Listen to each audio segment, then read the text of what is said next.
Hello and welcome everybody to the memorial this evening of Zaccheus Jackson Nyce. When I said 2 minutes, I should have known it was going to be 3 minutes and 10 seconds because he was going to do a poem. I should have known. Did he even have any 2-minute poems? I don't think so. So I'm here just to do a little bit of quick housekeeping. There are photographers in the room this evening. If you do not want to be photographed, Lucia Nish.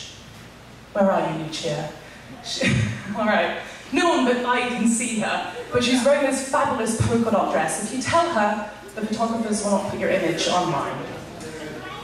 We have active listeners in the room this evening. Active listeners, if you can wave your... You're going to see if all right, they're mostly in the back. Again, how helpful. Active listeners, if you're having a problem and you need to talk to someone, you go speak to those people. I think Pam Bentley's running towards us on this side here, and they have these little glowing wristbands, okay? Oh, and right here we've got Scout as well. All right. The bathrooms here are located at the back of the hall, and they are gender neutral, and they are accessible. So, if you have mobility requirements, you can either ask somebody from the Wise Hall, or any of the obvious people that are organising. We want to make sure everybody's comfortable. Please respect our limited space. There are a lot of people who would like to say goodbye, and if you're leaving, please let our door people know so that we can let other people in, okay? So, we are going to go straight into the opening ceremonies. Please welcome to the stage Bob Baker, Wes Nahanee from the Squamish Nation, Fred John, our cultural elder, and Nyla Carpentier from the Talhtan Nation.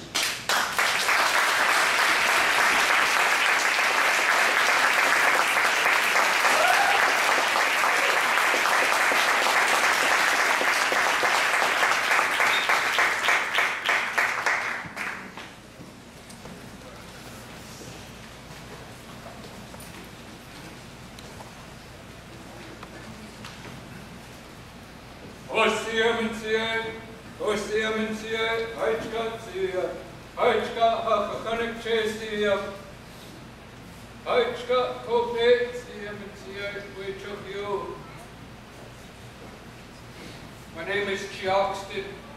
I'm from the Squamish Nation. Very honored to travel with Zaug and doing workshops. Very honored to be here today to share prayers with each and every one of you. My brother, my sister. I'd like to open up with a song to start this honoring. This song comes from a lady by the name of Sequalia. Sequalia was a lady that kept that ancient spirituality deep within her, kept the songs going. This song is known as Sequalia Sloan, but in the English language it's known as Greeting of the Day.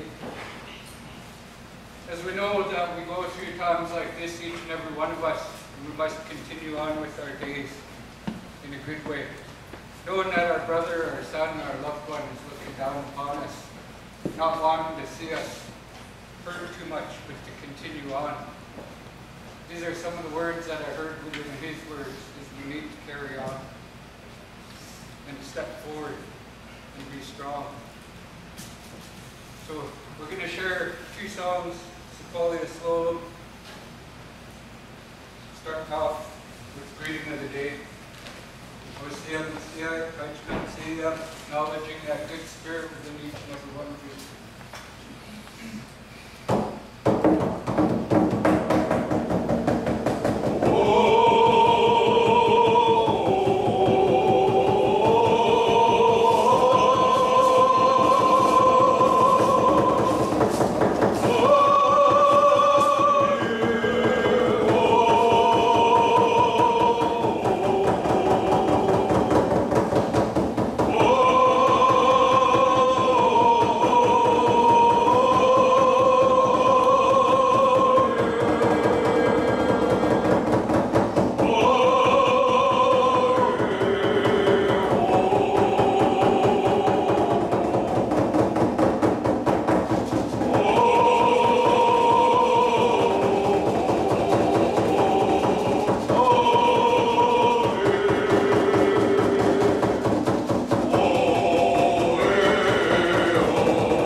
Osiam, Thanks, guys. please be seated.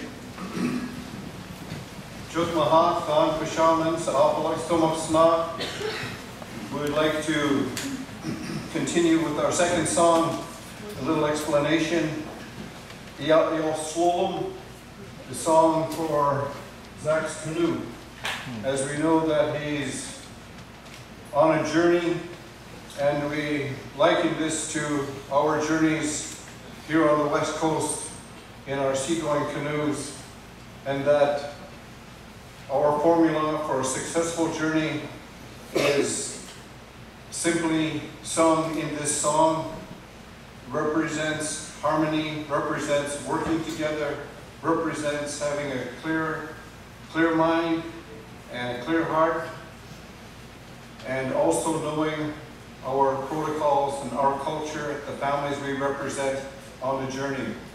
We'd like to share this on behalf of our family here, on behalf of all of us here, so the canoe may find good waters to travel through, and his journey is a very peaceful and successful journey, and that he goes with our prayers and our thoughts.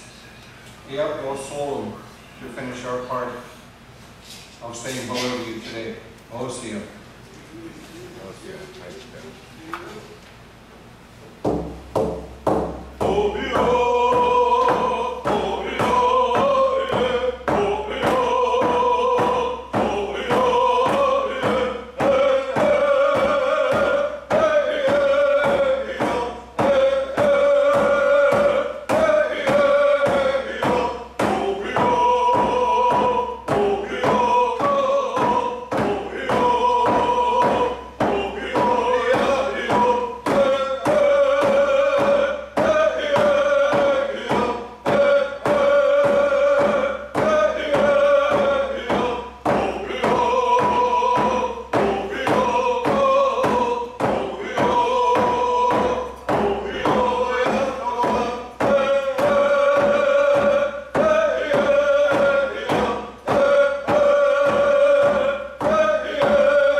Good evening, everyone.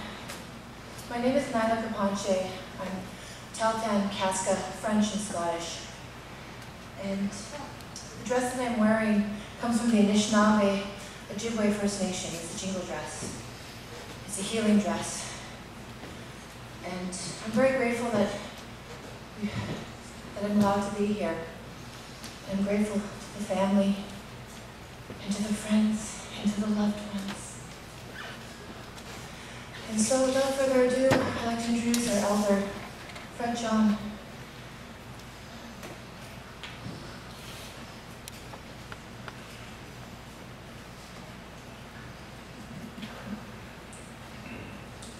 Thank you for inviting us. We're from the Latvian nation. And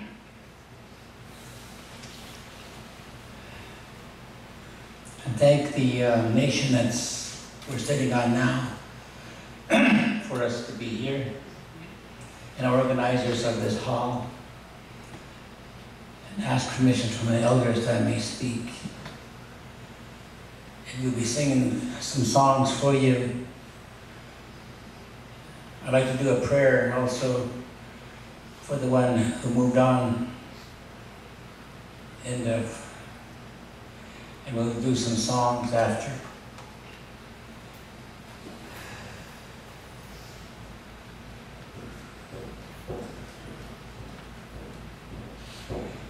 To our good friend Zaug, come to you in spirit and heart. To our good friend Zaug, we'll see you when the wind blows. When the sun rises, we'll be seeing you. When the water flows and the fish flow. We ask you, good Creator, now at this time, to have a good place for you. We ask, good Creator, now at this time, to look after your family here, and all your friends and relatives. For they are connected to you forever, O great one. We want to thank you, each one. Thank you for the food and water and shelter you provided for the people and for us. That you are now in a good place. Everyone will remember you. They will not break the bond that's between us and you. Let the skies blow blue. Let the eagle fly in a good way. That's when we'll see you again. I'd like to sing the song now.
grandfathers, grandmothers. That song, my dear relatives, my dear friends, came to a 12-year-old boy way down in South Dakota. And that song was meant to bring all our people together, to be of one mind, one heart, one body, one spirit. The next song I'm going to sing is to the buffalo, as he bends down to take a drink of cold water for strength, that he might have a safe journey as he goes home, that he goes home with strength, with kindness, and with love.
dear friends. Thank you.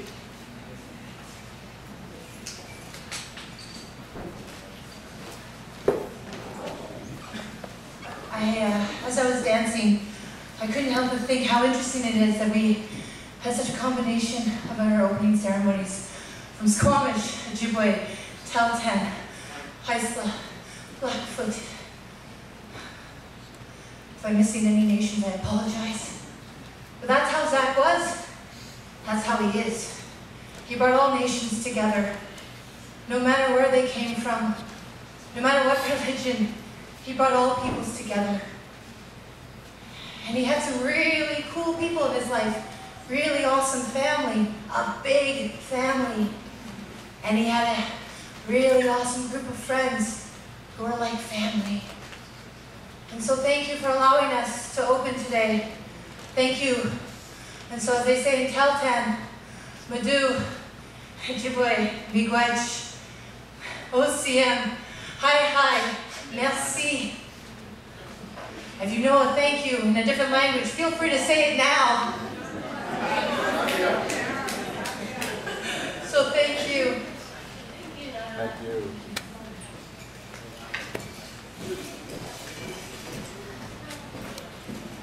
Thank you again for the openings. So, up next, I have some of Zach's family coming up. Now, this evening when we were deciding who was going to host, Jimmy and Christmas and I sat around and I said, well, who's the best host that we know? And there was about 3 seconds of silence and we both looked at each other and said, Zaccheus Jackson. So, sorry guys, you're stuck with me tonight. So, up next, there's a lot of people in the room who are performers and used to being in front of the mic. Zach's siblings, or as he liked to call them, the kiddos, are not used to being in front of the mic, and it takes incredible bravery. So if we can give an enormous rock stadium welcome for Zaccheus' brother, TJ, and his sisters, Shiloh, Sammy, and, oh, I forgot your name,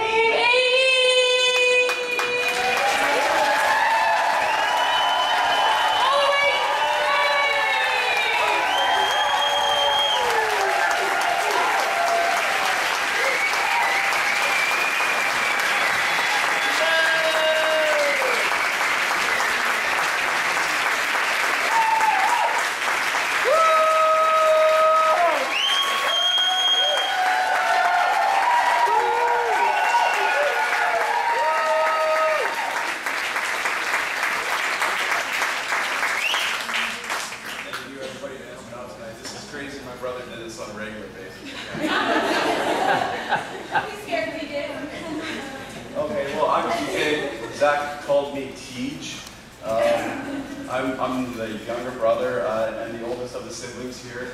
And tonight, outside of emceeing and sharing with you pieces of my family, I'm going to share some personal stories that I remember about my brother when we were growing up.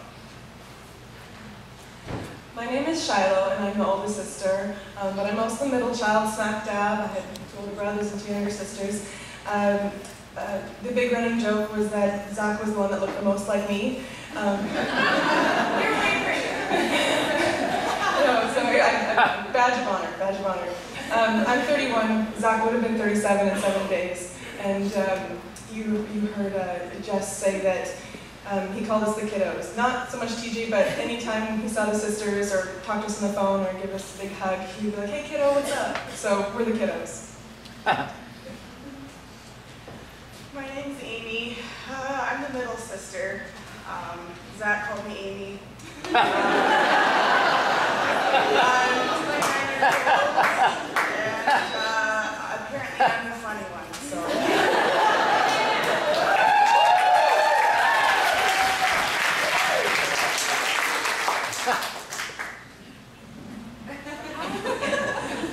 Hi there, I'm Samantha. Zaug used to call me Sammy. As you can see, I am the shortest of the bunch. Hence the mic down. Yeah, we have a lot of great memories with Zaug, and we'll be sharing them throughout the service tonight. So I'd just like to acknowledge the family that's here tonight. Zac's parents, Clarence Nyce and Terry Zaug, and their partners, Colleen Nyce and Ferris Zaug, and then Zac's life partner, Laura Brianna Phelps, and she's got her big little sister here, Chrissy Phelps, so they're all in the front row here, so if you guys get a chance, thank you.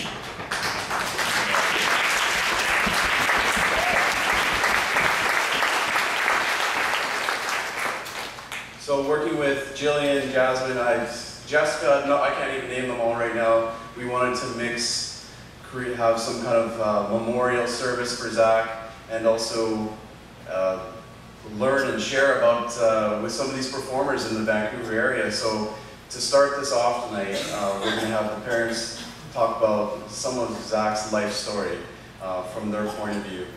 First we'll have Clarence, and then we'll have Terry, and then Laura, I believe, would like to say a few words as well. So thank you.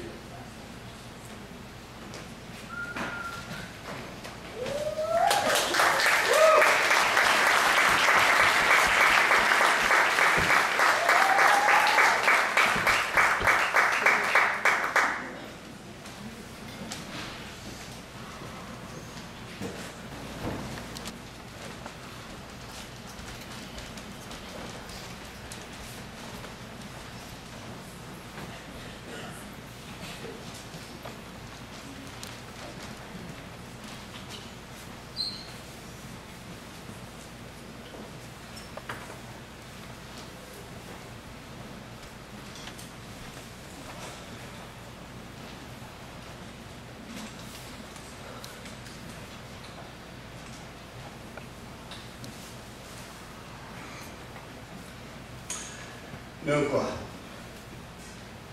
I'm Clarence. Jackson.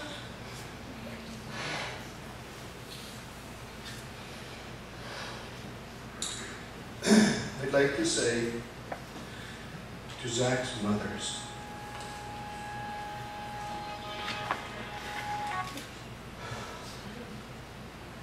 and share this with you.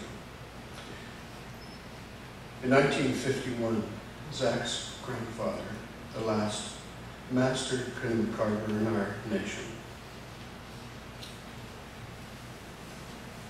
carved a canoe for Zac's great uncle, the late White Star.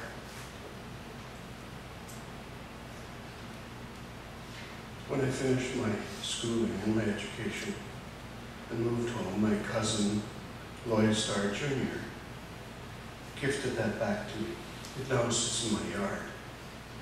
When we do our ceremonial burning, we had planned with my children to send that off with Zac.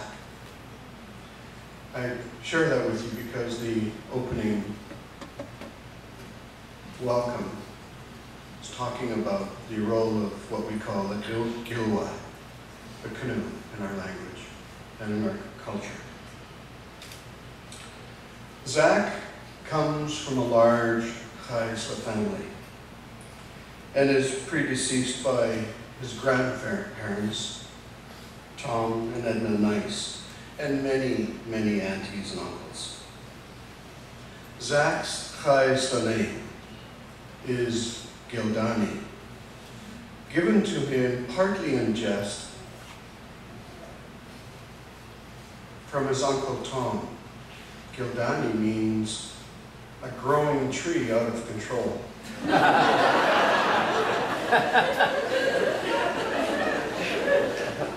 The beautiful woman beside me is Zac's stepmom, Colleen. Her Haisla name is Mimimius. They gave her that name because of her blue eyes, and it literally means high mountain blueberry. We're very literal people. Zac spent a lot of time listening to stories from anyone that he could, especially his Baba, his grandfather. He was well grounded on the stories handed down within our family. And when a young boy, he would often run away, where we found him at his Baba's house, listening to more stories. I recall one of his school assignments that he chose to research, which is about our traditional medicines. He jumped into this, of course, with a passion. The trick was not to tell him that it was about school, and he did really well. He spent hours interviewing his grandparents and aunties and uncles, and he aced the assignment, of course. He always had an inquisitive and sharp mind. I raised him to always question and ask himself, why? And if some idea or concept didn't make sense or add up, I encourage him to form an opinion of his own, no matter how wrong, no matter how right. It's important to form opinions of your own and not be followed around, chained along someone else telling you how to think. That's sad. The caveat was to this that he could always change his opinion at any time. He and I read hundreds of books together. He was a fanatical reader with an insatiable appetite for new ideas. I think most of you know that. Concepts and information. But Zach was the one person in my life that taught me that after a certain age, children rarely listen to a parent. He was a good example of that. Zach was one of the worst drivers I've ever known.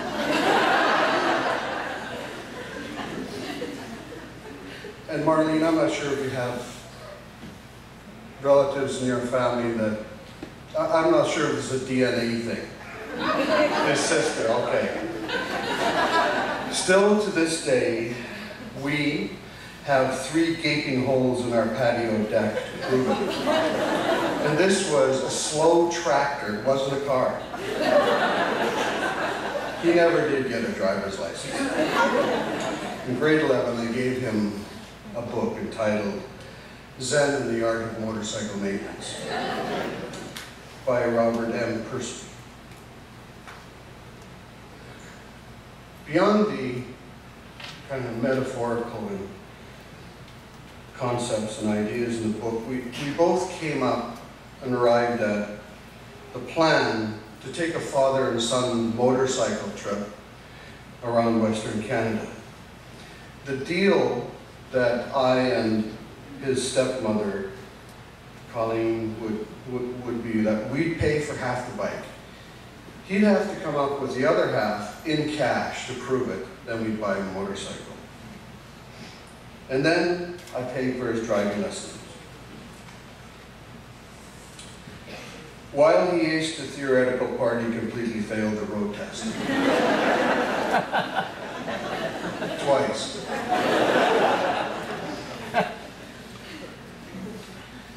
I'm giving you little glimpses, and no doubt his other his other mother, Terry, will do the same.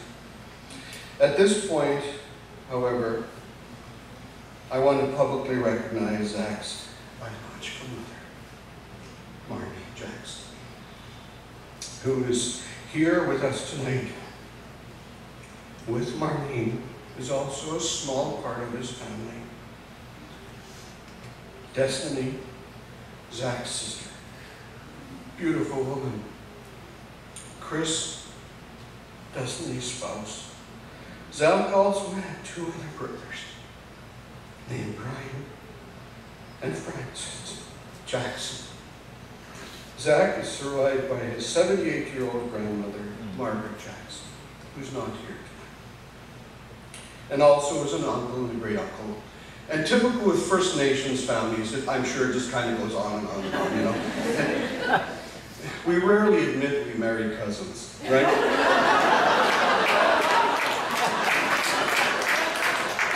It's not against the law. And you can't help who you fall in love with. Mimi Muse is not my cousin.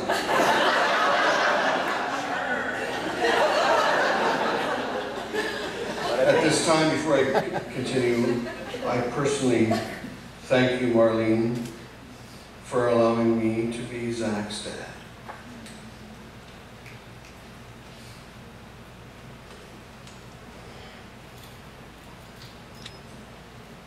He was my buddy. He was his own person. I had to say that. He was his own person.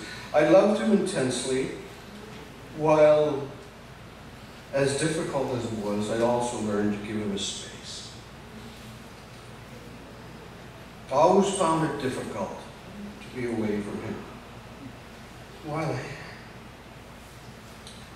didn't always agree with his life choices, he needed to express himself in his own way, and I respected that. And I guess in some ways I was the same way when I was his age. He carved out a small nest for himself and Laura, here in this urban village of Vancouver. He had parents who loved him, and he had siblings who loved, protected, and adored him.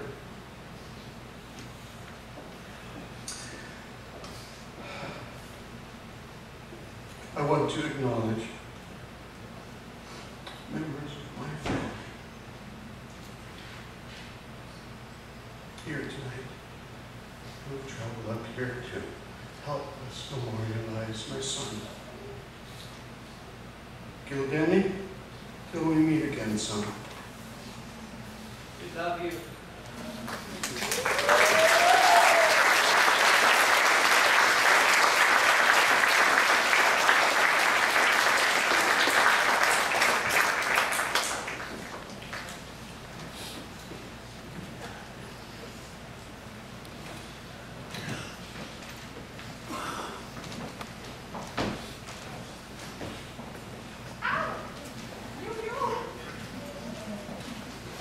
Mama. They all know you, Terry. It's okay.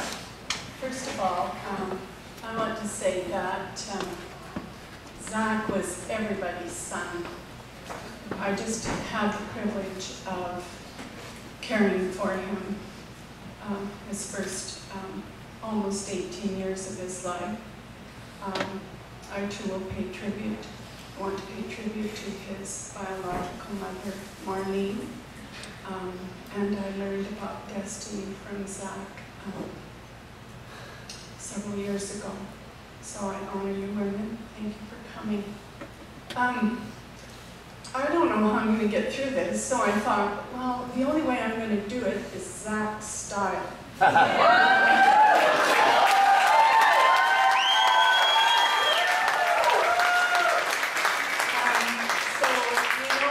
Wooden spoon, he always talked about. That's the wooden spoon. And you know how he loved ketchup, so he devoured ketchup. So I wanted to bring his apron back. I gave him this apron, and it says, I put ketchup on my ketchup. And I wanted to put my comments in a black book.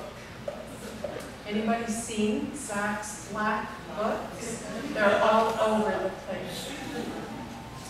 I wanted to kind of introduce myself. When I read his bio, and it says he was raised by wolves, I'm the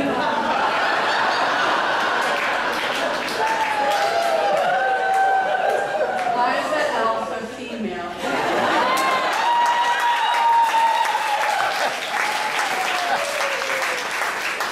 And then I had to do a little research, and Zach and I talked about that issue actually. And I had to do a little research, and I found out that after about 6 weeks, a mother wolf allows her cub to be raised by everybody. And I want to say, Vancouver, thank you for saying this. Thank you.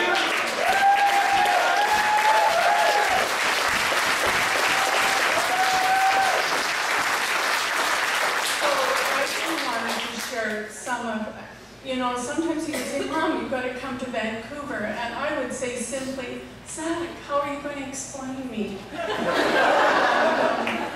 Anyways, I wanted to, I wanted to start this off by sharing some of the stories of Zaug. There are far too many. My stories are not like other mothers' stories, I can guarantee you that. And raising Zaug and living with Zaug was not like having the Dalai Lama in your home. So I thought the best way to do this would be to title each story and let you try and get interested in it. My first one is called The Fireball Invasion. His father spoke about how creative and ingenious he was, and he was as a child, and he was restless, and he was always wanting to do something. He always was creative. In fact, we had to have his teeth fixed several times, didn't we, Clarence, because he kept breaking them by biting off Lego as he built them. This one I'm going to read real quick. It says, when Zaug was a young boy, he loved creating things. His room was always cluttered with things he had either found or made. He loved action figures, and you've probably seen them in his house. But it was never enough to just have them sitting on a shelf. Thus, the category action. So this story begins one day. It was a long day at school, and I was walking home, and in the distance, I saw what I thought were fireballs coming from my house. And as I got closer, as I got closer, I could see that they were being propelled off of our back deck. And so at this point, I started running towards the house. As I got closer, I could hear Zaug, and Zaug had two volumes, off or full mode. I could hear him giving TJ commands to launch these action figures. He had gone and created little parachutes for each of these action figures, had tried dropping them off the deck, and it was so uneventful. He had to make it more exciting, so he thought if he lit the parachutes on fire, that the descent would be more dramatic. And it was. My next one is entitled The Great White Hunter. Now, as you're going to hear, sometimes Zaug had to babysit. And the kids, the girls would always say, oh, please don't leave us with Zaug, please don't. He was sort of sketchy. He was a sketchy. And I always worried when I left him to be in charge. Anyways, I returned home again from a long day at work, and as soon as I hit the house, I smelled some odd aroma that smelled like fingernail polish. And as I walked in the kitchen, I was aghast.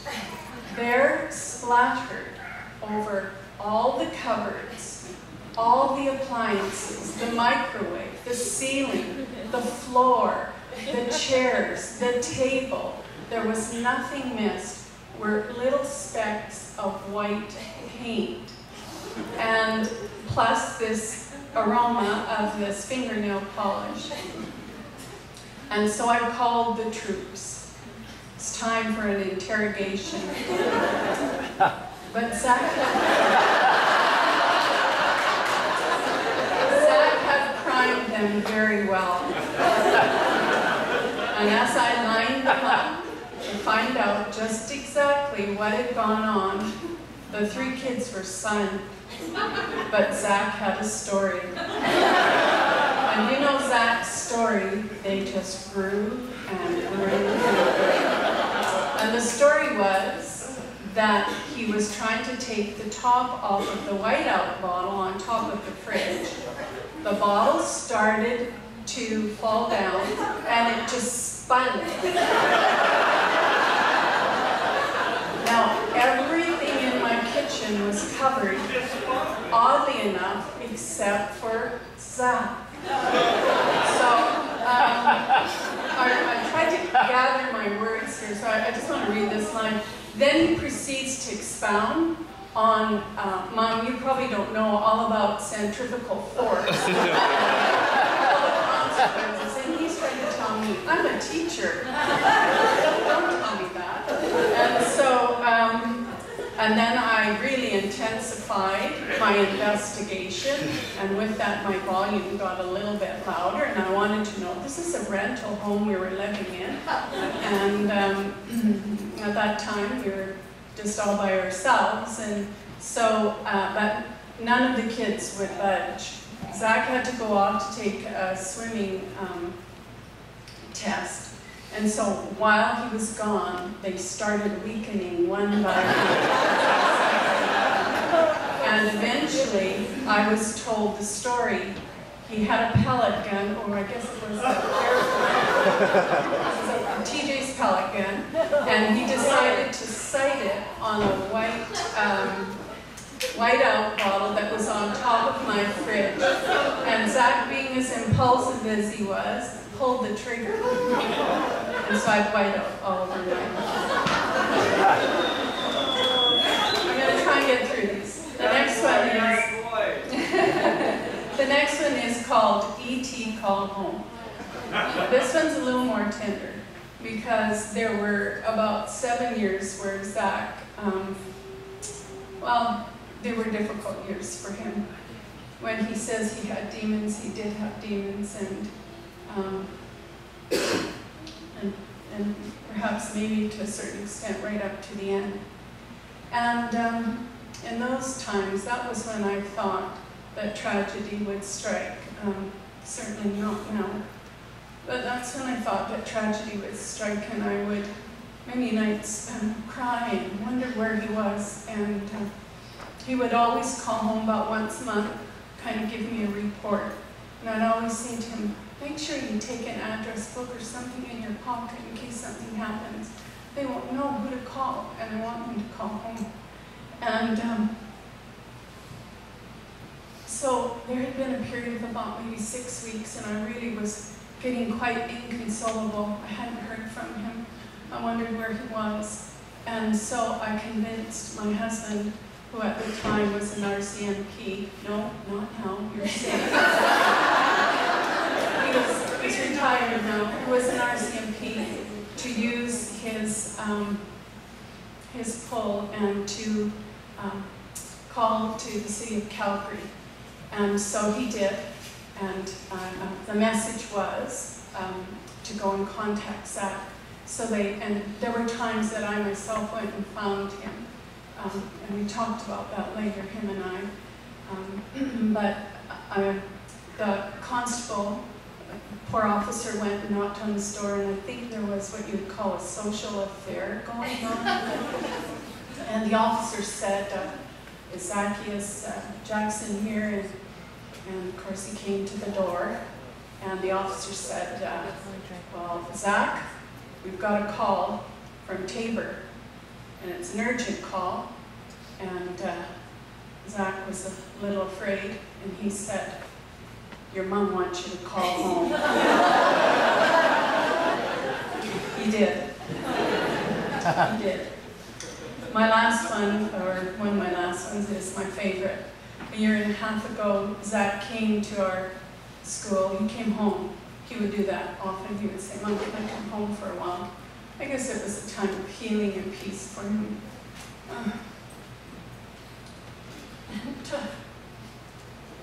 So he came home, and I said, well, you're going all over and performing. I want you to help me with my class. It's a tough class.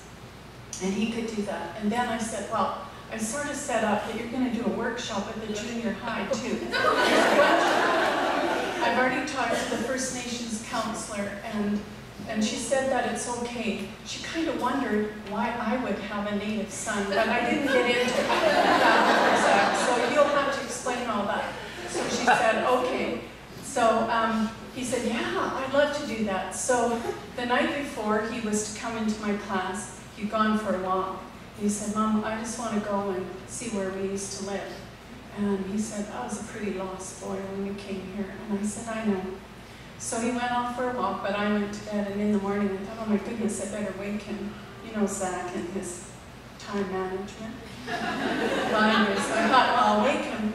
And I said, Zach, I said, are you going to be able to still come to my class? He goes, Mother, you cannot believe what just happened last night. You have rats in Alberta.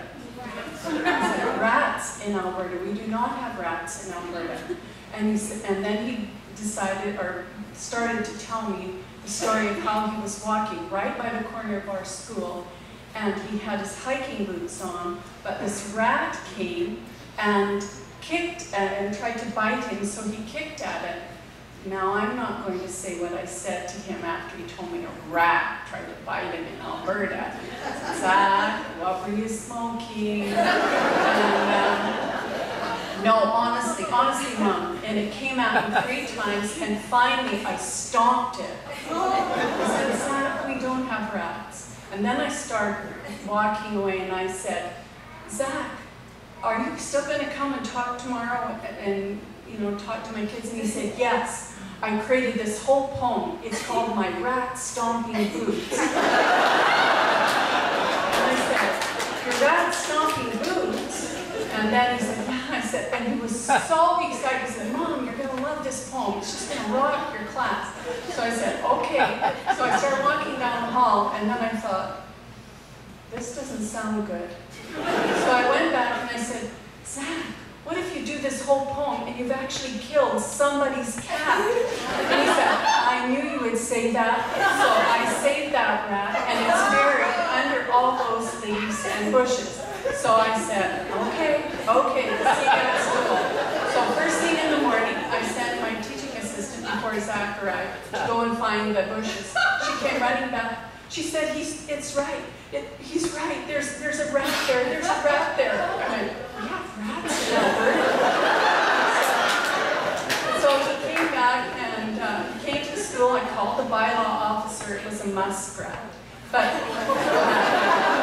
anyways, the story goes that he was in my classroom, and you know, Zach, I better put this book down. I might drop this mic.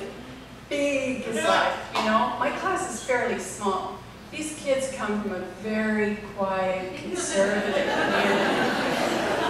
He was loud and booming and moving all over the room, and then all of a sudden, one of my boys at the back starts realizing that this rat came out of the gutter right in front of his house. And he turns to me and he looked at me and he said,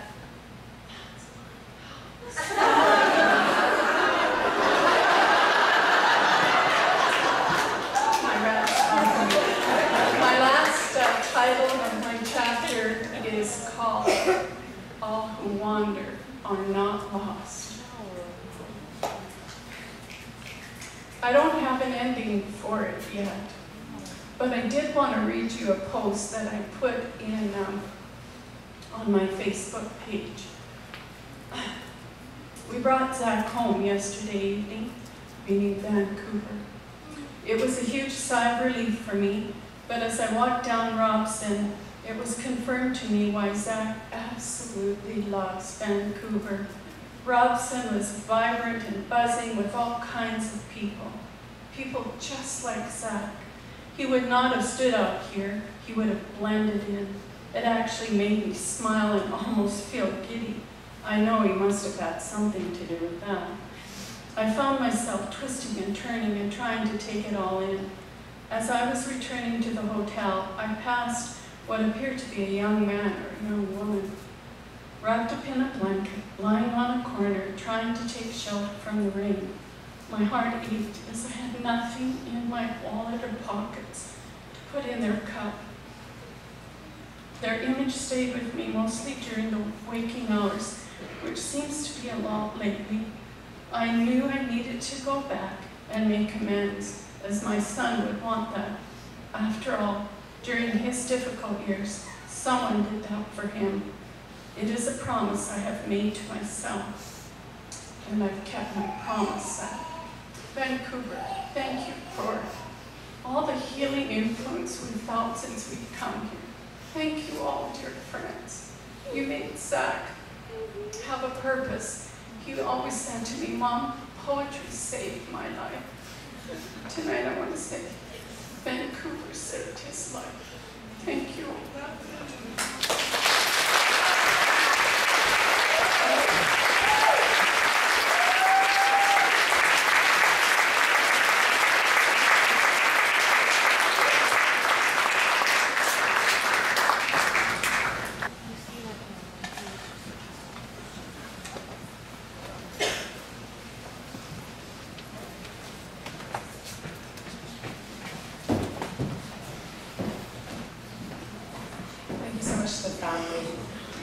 See where Zach gets some of his performance from.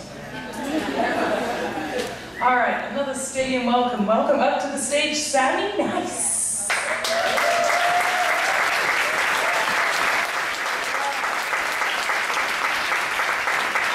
Big stadium welcome, guys. Come on, stadium.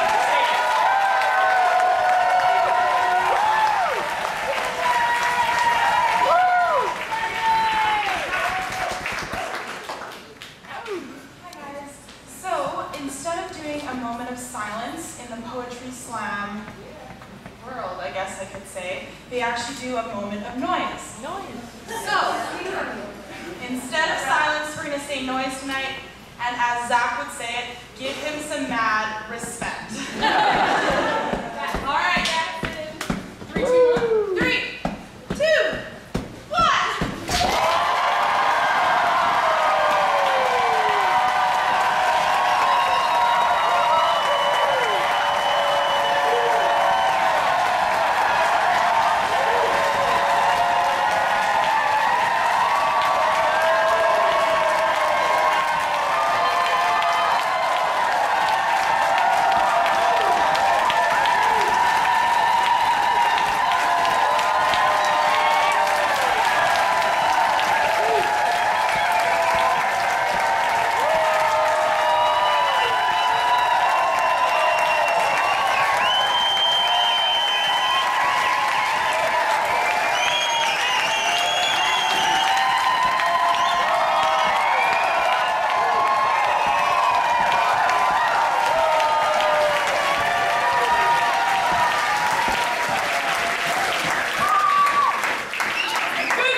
If you would like to help her out, you are welcome to donate money this evening or at any of the poetry slams for the next month or so on Monday nights at Café du Soleil. There is also a website, which is youcaring, youcaring.com/ is it backslash or forward slash? Forward slash. You know, that slash. All right. Zaccheus, which is double C. It's a weird name. All right, so up next, we're going to do a nice little stadium welcome for one of the kiddos, Amy!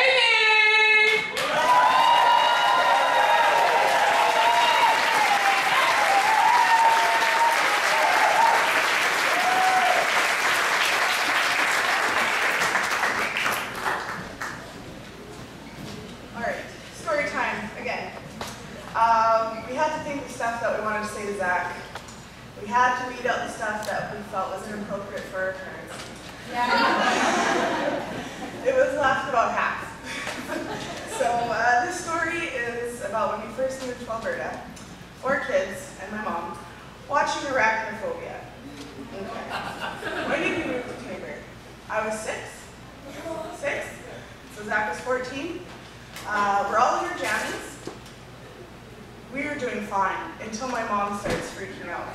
And about halfway through the movie, Shiloh and I start crying because Mom's scaring the crap out of us. Zach threatened to send her to her room because she was scaring us way too much. He had to talk to my mom like that. It was pretty fun. Also, I just want to thank Zach's friends. I'm not a hugger, and I've never been hugged so much in my life. Saying that, I have never felt so much love from people ever.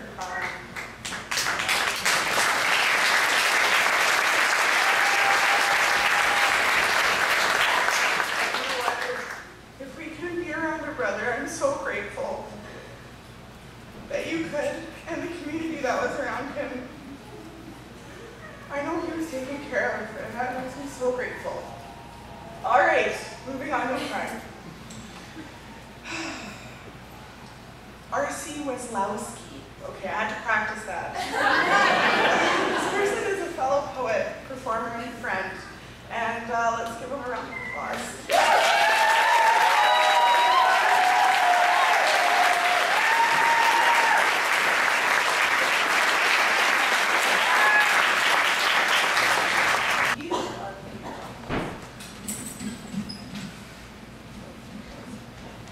Whoa. Thank you so much for the introduction and the honor to share the stage with all the family. Thank you so much. Thank you for bringing Zach into this world. I'm going to do a poem that I recently wrote for Zach, but I wanted to just talk a little bit, because there was an impromptu memorial on Thursday in the backyard of the Foxy House, and some of Zach's relatives were there at that time just by happenstance, and it was so nice to have them there. One of his aunties and his cousin Missy, and she was talking about how Zach traveled around, and he'd always come back, and I knew it wouldn't take very long. He'd come back, or when he'd travel, he'd brag about how much he was loved and how much he loved everybody here in Vancouver and in the Vancouver Poetry Slam. And I was talking to a friend of mine, Baby Ra, and we were saying how proud we were of him, of all the accomplishments that he made, and for all the things he overcame to be the beautiful person that he was. And just so thankful that we, at our little poetry thing we do every week, got to have him come through the door and find our stage and be able to share his words there. So I just want to say thank you, Zach.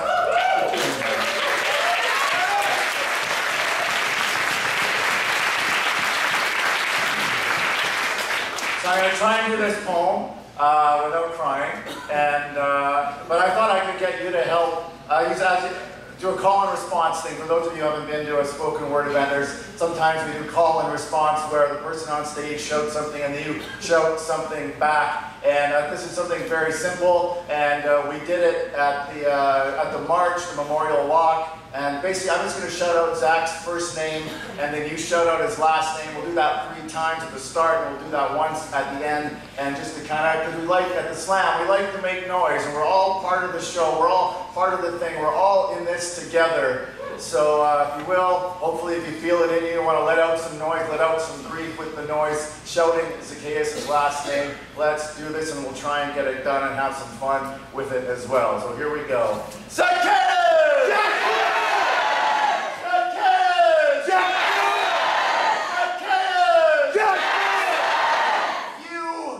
Adventurosaurus, that one dinosaur that wasn't killed by a meteorus. That's such a bad rhyme.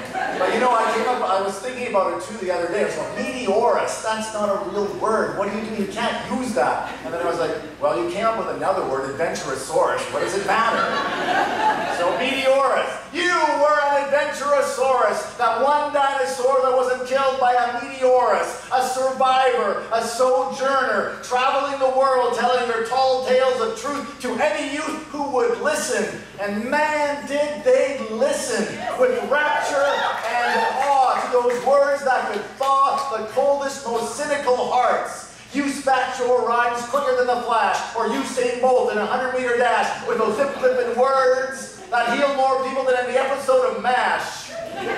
You were invincible, a transformer, a natural performer, a Blackfoot alchemist, turning the troubles that haunted you to make you into a Casa supernova, sunbursting us with your beauty. I believe that there isn't anyone who's ever larger than life.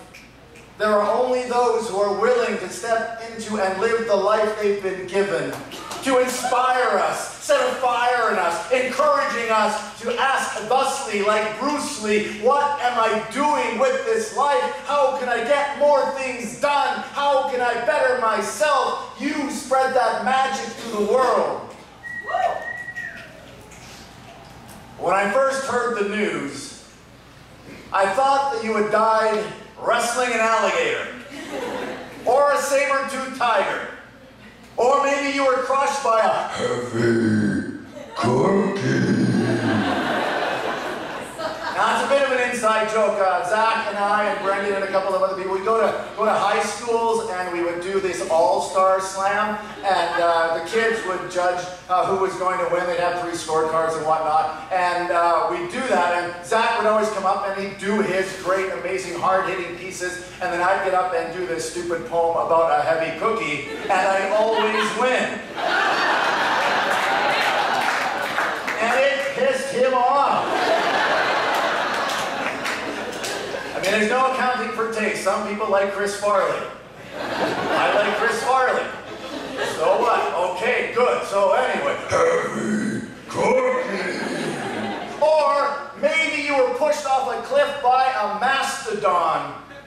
Or maybe you were challenged to battle by Ogopogo, and you accepted. And it was one of those rock'em, sock'em, knock'em, robot, knock out the landscape kind of epic battles like Godzilla versus Mechagodzilla.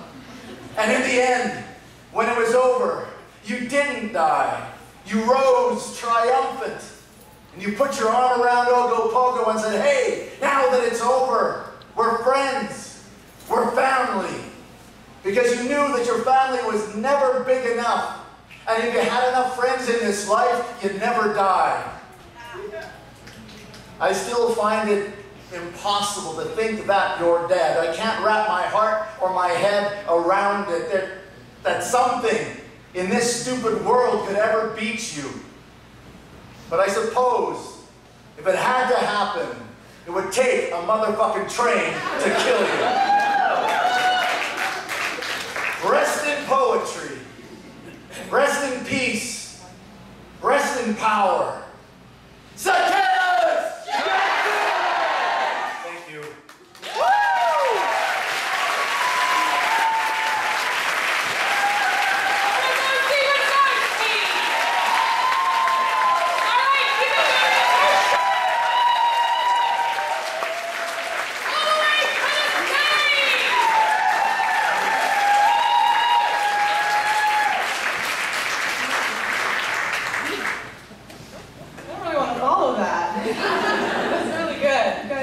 Awesome.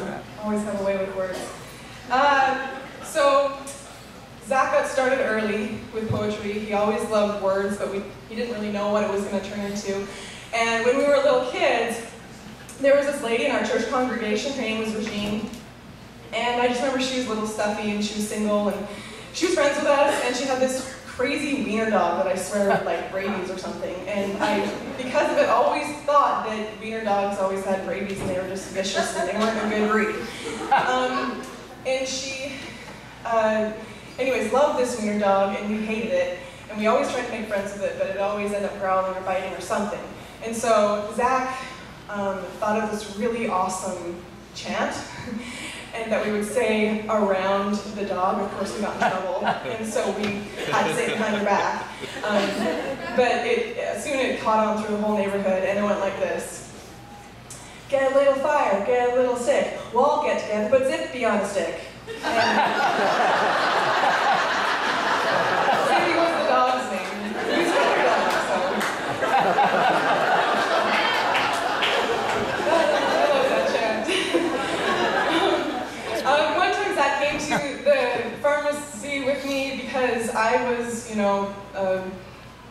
pre-adolescent, maybe post-adolescent, I don't know. I was going through some sort of hormonal change and decided I needed mascara. And I went and he's like, well, what color do you need? And we're like sifting through all the colors. And I'm like, well, I need black. I mean, that's what everyone, I need black. And he found a color for him and he immediately started laughing. You know, his big laugh, ah! You know, when he can't catch his breath. And I'm like, what? What's wrong? And he's like, it says black is black. So? He's like, that's the stupidest color. How much more black can you get than black? And so ever since then, he'd be like, hey, Shiloh, you putting on your black is black?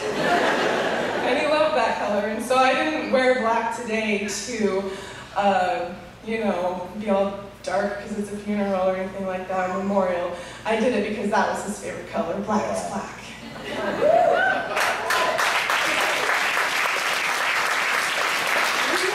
a really awesome, I heard she breaks her heart in two, and she's thebomb.com. Jess Hill is a singer-songwriter, and she's been raised by the poetry community.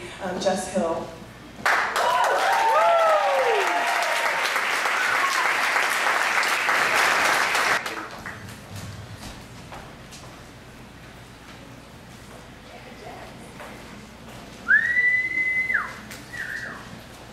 I'm almost as tall as Zaccheus, but not quite. That's maybe the first thing I noticed about him. Being a tall woman, you never miss a tall man in a room. I was at the Poetry Slam, and I was like, who is that? And then he opened his mouth. And then I was like, he's kind of terrifying, but amazing. And then I was fortunate enough to cross paths with him in this community, and I'm fortunate enough today to honor the legacy he leaves us with. So this is a little song that I made up. I guess I break hearts, so it sounds awful. I tend to write sad songs, but I don't think this one's sad. I think it's about reverence for something Zach had no problem finding, which was a grain of familiarity, no matter what the situation, in people. So maybe endeavor to do the same.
We know the wind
We are the great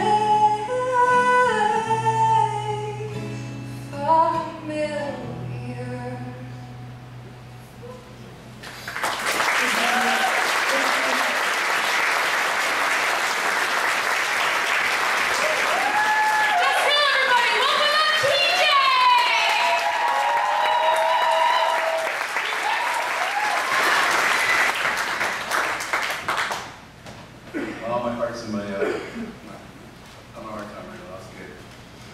So my mom named some stories, and I'm going to start with the youngest story that I remember with my brother. Now, these were defining moments as brothers, and him being the older brother, I always looked up to him. He was so cool, right?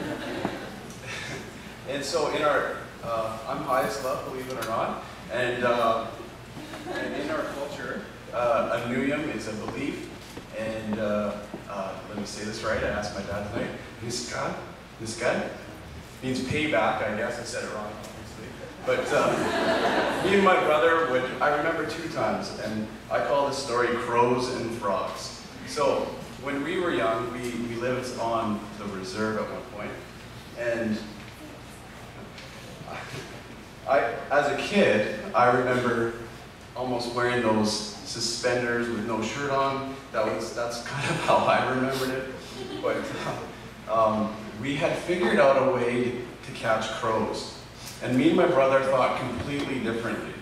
I was very logical and thought, oh, there's a crow problem actually on the reserve because there's a ton of crows. But I think my brother thought totally differently than me. And I knew this because we were getting really good at catching crows. We had got apple crates, and we'd set up a stick, and then we had a rope on the bottom of the stick, and we were so good at it that we didn't even have to hide around the bushes anymore, that we'd literally be 5-6 feet away, and we'd put the food at the bottom of the crate, and as soon as the crow would catch it, we'd peg it. And we must have caught about 3 crows. And I remember this because it was the first time that my uncle and aunt ever got mad at us. And I knew that we were different because in my mind, I believed that we were just solving the crow problem, but I truly believed that my brother was going to use the crows for something else. He had a much bigger plan than I did.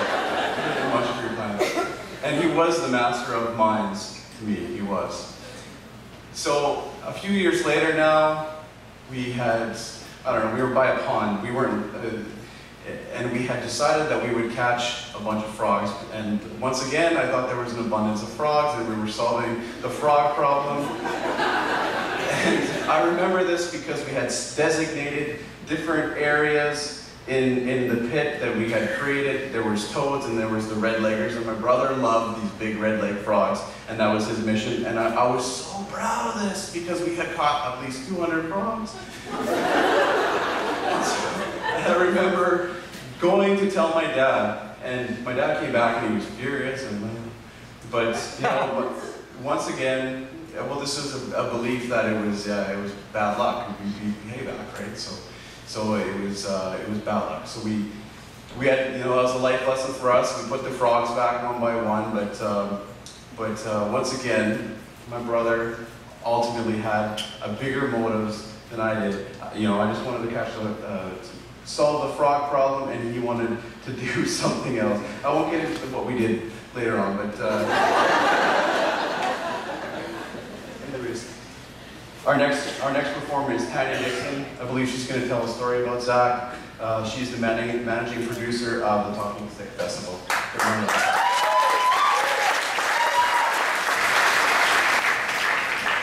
Hi, is that good? Forgive me, I'm short of voice. I've had a cold.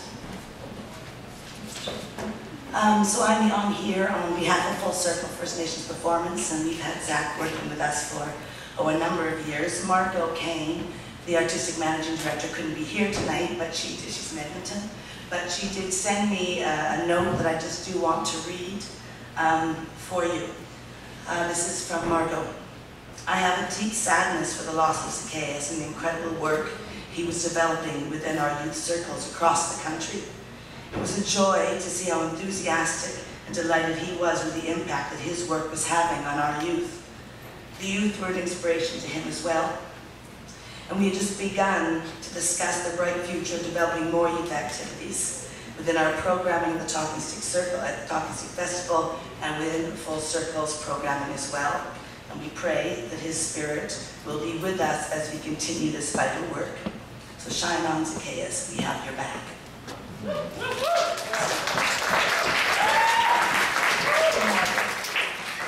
So I'm here to speak on behalf of Full Circle, and I don't even know when exactly Zaccheus began his work with us. I don't even know what his first gig was. I think I probably should, but I just don't remember, because I think he's become so integral to what we do with our programming and all of the festival, our moccasin track, our workshops in schools, the slam night down at the Café du Soleil.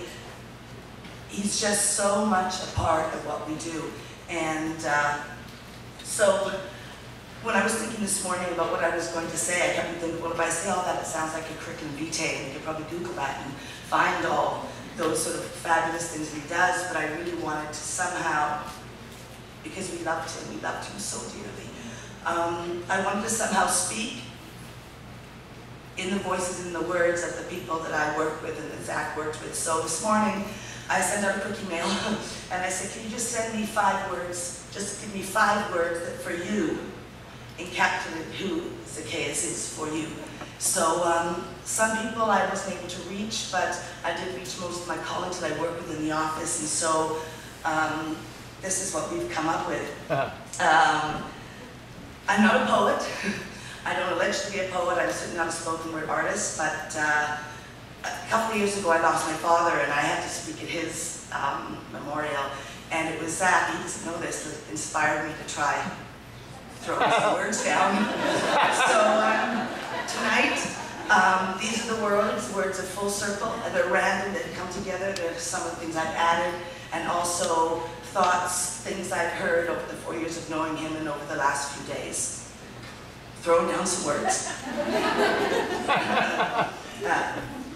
Zaccheus, Zach, poet, slam, poet, East Van Ghetto poet, the poet, slam champ, syllable, counter, urban gorilla, that cheeky monkey, voice for the voiceless, artist, a real artist, a true commercial drive guy, a firecracker, wordsmith, word warrior, fearless warrior of words, educator, instigator, initiator, advocator, he's a real dude, a shining star, honey helicopter flying high with a smile and the gravitational pull of a super moon, a bright, light force of nature. Yeah. Raised by wolves, 6 feet plus of full-blood Blackfoot pride, inspirational, motivational, unconventional, a pure heart, all heart, gentle, wild, trickster, warrior heart, there's that word again, a brother who made everyone feel like he was his best friend. He was a big love, who loved big. He fills the space. Larger than life and twice as fast, his body reaching to keep pace with his armory of words, arms outstretched, wrapping life, his paws grasping to contain the rat-a-tat of stories to hold, to shape, to share. Black leather, tattered t-shirt, sneakers on endless feet, pen in pocket, ink on fingers, a mop of hair and a smile so loud it could crack the room wide open. And our hearts. Stillness. Zaccheus. Never. Still, I have seen stillness when, with a deep bend of knees on his haunches on a gymnasium floor, his head cocked to one side, he reached a hand and opened the door to faces and gave them access to their dreams. His chicken scrawl scratched on paper, transformed into words out loud that soar. Zaccheus was one of the most imaginative and genuine people I knew. He sits on the Full Circle couch. The couch is low, his legs so lank, his knees are between his ears. He laughs loudly, he talks fast, so I say, Now, did you bring your schedule, your invoice, your budget, your workshop plans? Did not. His chin hitting his chest and rebounding back, his mouth so open I think that I see all the way inside his full grin, right to the heart of his open-throated words.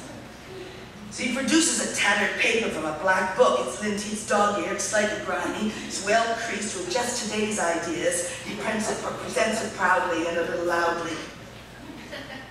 Well, it's ineligible. So I give him a look. He says, hey, don't worry, it's all in here. Don't worry, I'll be there. So he folds in half to hug me, places his iPod in his ears, and in 3 long strides he's gone. He's an open window, through which we breathe fresher air. And like he promised, he's here. Zaccheus Jackson Nyce. It's nice. It's real nice. With which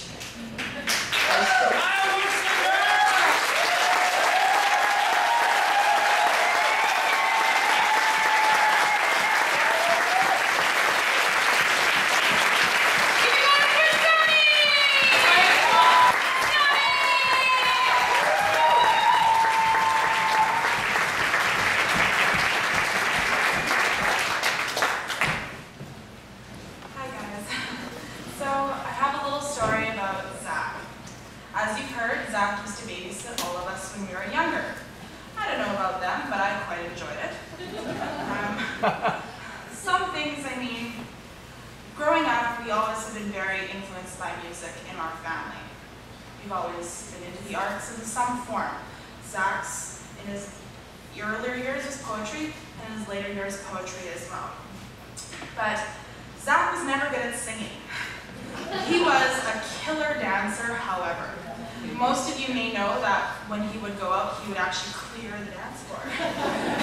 His body was so long and so large that no one wanted to get whacked by his arm from his dance moves. So, one of those things, when I was babysat by Zach, he introduced me to a couple of his favorite artists. 2 of them at the time were Nirvana, and the other one was Rancid. Very interesting, hey? I was probably about maybe 5, 6 years old at the time. So, you can imagine. So, when we listened to Nirvana, he taught me how to dance to It Smells Like Teen Spirit. Moshing in the living room, having a great time. But my other favorite part was when he taught me how to sing to Rancid. He taught me how to sing to Time Bomb. For some of you may know the lyrics. It goes, black coat, white shoes, black hat, Cadillac, yeah? Well, I would sing, black coat, black shoes, Cadillac, yeah. And he never really said anything to me. He thought it was kind of cute, apparently. But, I mean, Zach with his off-pitch, me with my wrong lyrics, we were still, honestly, in my mind, frickin' rock stars.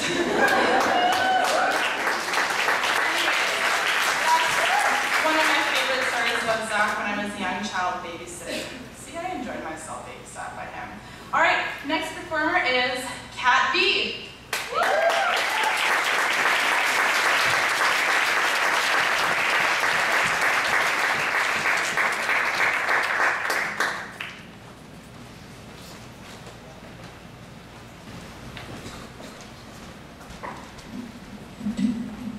Hey everyone, my name is Kim V.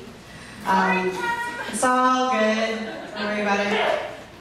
All right, if I start coughing, it's because I'm choking on a sour key, so sorry about that. I had the honor of knowing Zaccheus through his spoken word mentorship earlier this year through the Culture. I remember almost jumping out of my seat at a board meeting after I found out that I was paired with him as my mentor.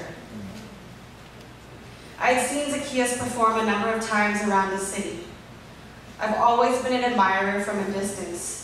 This punk rock superstar poet with fast rap, spitfire gymnastics, aesthetics, a voice for the voiceless, telling stories of the marginalized. Poetry relevant, poetry defiant, broken and beautiful. It was so surreal to know that I would soon get to know him. I remember sitting down with him for the first time at a table near the front of Café du Soleil on a Wednesday morning in April. Tall ass dude, messy hair, leather jacket, gave me a big hug. He fully engulfed the space around him as he would speak. At one point, to emphasize something he was saying, he picked up a wooden chair beside our table and let it crash loudly on the ground below, scaring the people eating breakfast behind us. It was hilarious. Everything about him was booming. His voice didn't even need a mic. I didn't know him very well, but there was something about his laugh that was so silly and like home to me. There are few people whose laughs I can say that I actually love, and I love Zach's laugh. The way he would open his mouth, waiting for the sound, and then he laid it on you, inviting you in. He told me a great poem is one where you build a home, with many rooms that people can open the doors of and feel the freedom to curiously enter and snoop through. He was a bottomless pit.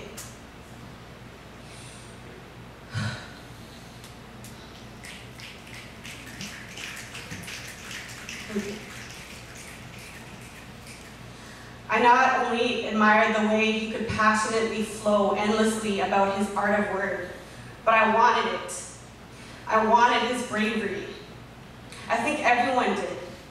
His fearlessness, his long arms open, living life with abandon. I remember jotting down notes in my journal as he spoke, following wherever his motor mind would go, because he poured his knowledge, told me that he believed words are the last magic left in this world, that spoken word is pure manipulation, but where strangers gift you with their trust, waiting and waiting on your every word, believing that what you bring onto the stage is your honesty.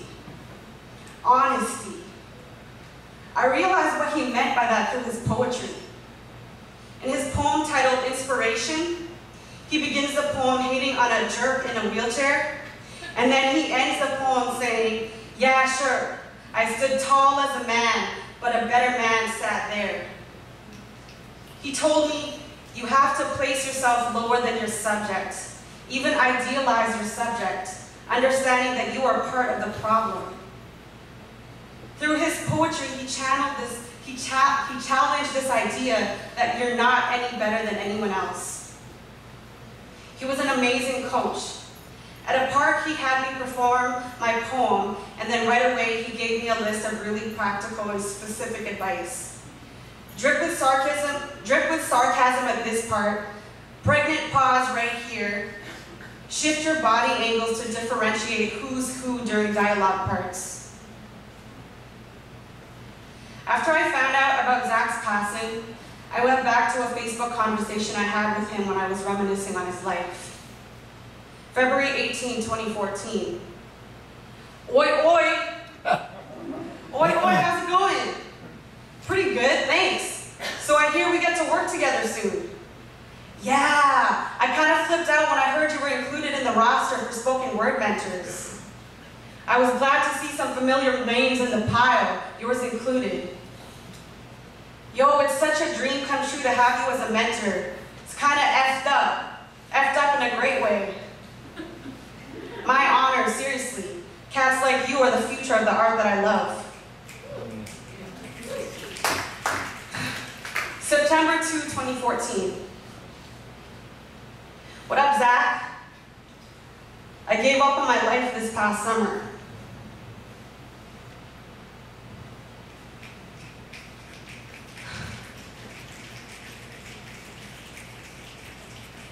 I've been hiding with the fuck the world kind of attitude. These past few weeks, I've been doubting the energy that I put into my art. I've been denying myself of my true potential. And then I got a message that you passed away. And now I want to change my life. I want to forgive myself and open up again and stretch my life as full and as far as you did. I don't know if I would have sent this to you if you were still alive, but it's a reminder of how we have to express our love and gratitude for those we admire while they're still around us.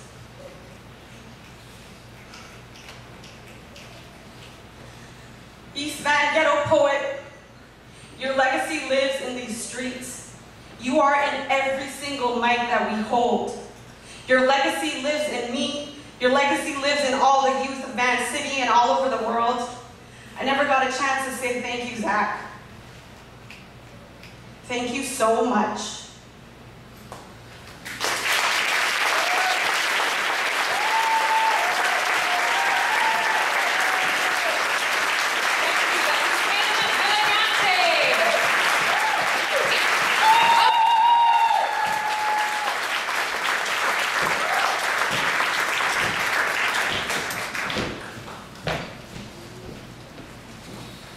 Before I start my story, I just have to say, Kim, that was bang on. Zach made you feel invincible. When he was around you, he gave you strength. And out of all the kids, I'm probably the worst public speaker. And normally I'd be crying the whole time and have to hold something. And I know Zach's giving me strength right now. Woo! So this story is about my personal cheerleader. Sports were a big deal to me in high school. Grade 12, Zach came home, and he was there for the whole volleyball season. Now, like my mom said, it was a small, conservative town. Sports is what we had, and I remember the very first game Zach came to. I think that was the only game he sat with my parents. The rest of the games, he got shooed up to the top of the bleachers. So Zach, being 6'4", is now at the top of the world in the gym. After a couple games, I could hear my teammates chatting about, who is this guy? Someone finally said, who's the loud gangster? And I know that gangster's my bro. After that, when he wasn't there, I was grilled on making him be there. He followed me to games, he followed us to tournaments, and he followed us to provincials. And he was our team mascot that year. All right, next one, Chelsea Johnson was not only a friend of Zach, I guess he would yell out to her, the voice. She's accompanied today by Lexi Marie and Adam Farnsworth.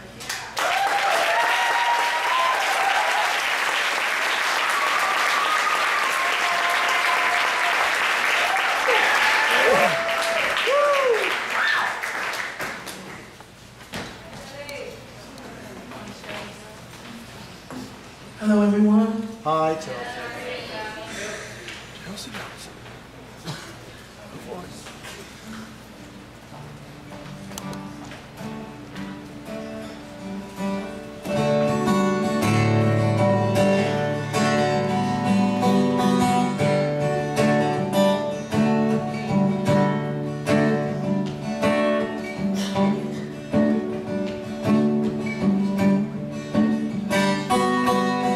Oh, Lord, in my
voice from Zaccheus Jackson.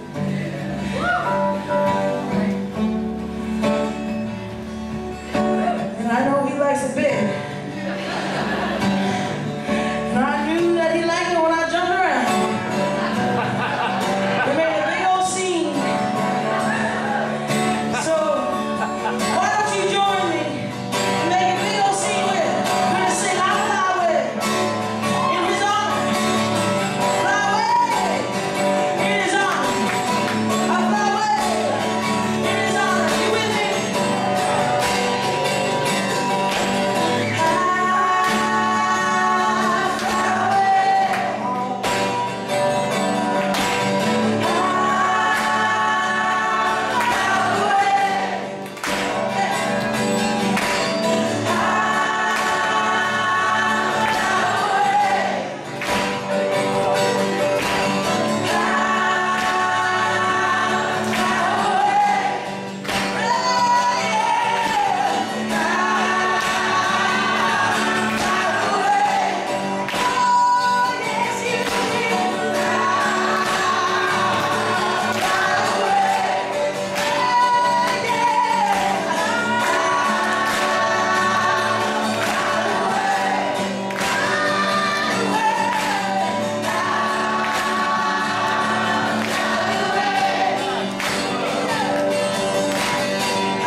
There you go. Oh, I know for all of you poets out there having so many words, so many defining moments tonight have made me speechless, and I'm sure I'm not the only one.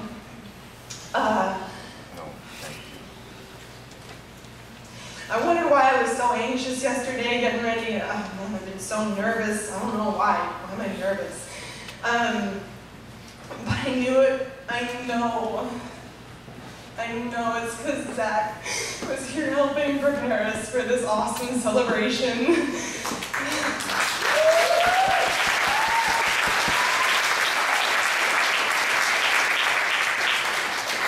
He hates it when we call him Zachy. We used to call him that when we were little.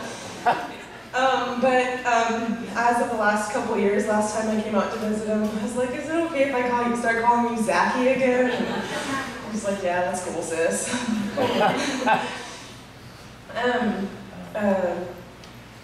This is a story about braids. Zach was really good at braiding, and it was really weird. Like, he just started braiding at a super young age and started like making bracelets, and he would braid my hair when I asked him to. And all of the kids had a special bond with Zach, every one of them, and same with the parents. But Zach, our bond was, we were these creative, awful at time management people that we both got picked on when we were younger, and we both felt rejected.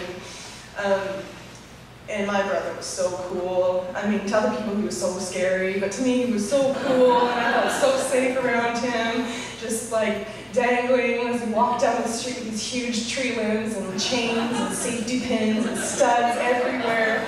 And he was so cool. He was so cool. He made my first tie-dye shirt with me. Oh, I wish I still had that. And one day I was in grade 7 and I had been picked on pretty bad. My other teacher let me eat lunch with him, and Zach had this fabulous idea. He was like, hey sis, let's braid your hair. I was like, okay. And it wasn't just regular braids, it was the rope braids where you have to twist. And his bony little fingers, little big, and they had these huge knuckles, and he stayed up till 1 in the morning, which is huge. It goes over my curfew by a long shot in junior high. And he sectioned out squares of my hair with a really thin comb, and his bony fingers managed to, by 1 in the morning, get my whole hair braided. And it looked so cool. And I went to school the next day with these colored elastic bands in my hair, and all of a sudden all the girls started copying me.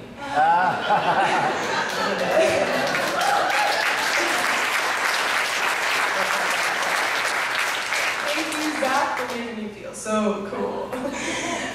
We have a really good friend of Zach's, and a really good peer in the poetry world. Duncan Shields is going to be giving us a poem. I'm a Poetry Slam master and Zach's Poetry Slam teammate for the last 2 years. I love you, come on out.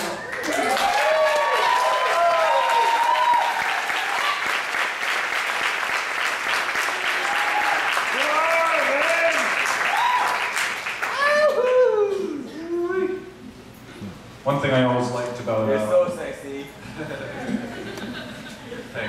Thanks, I get that a lot.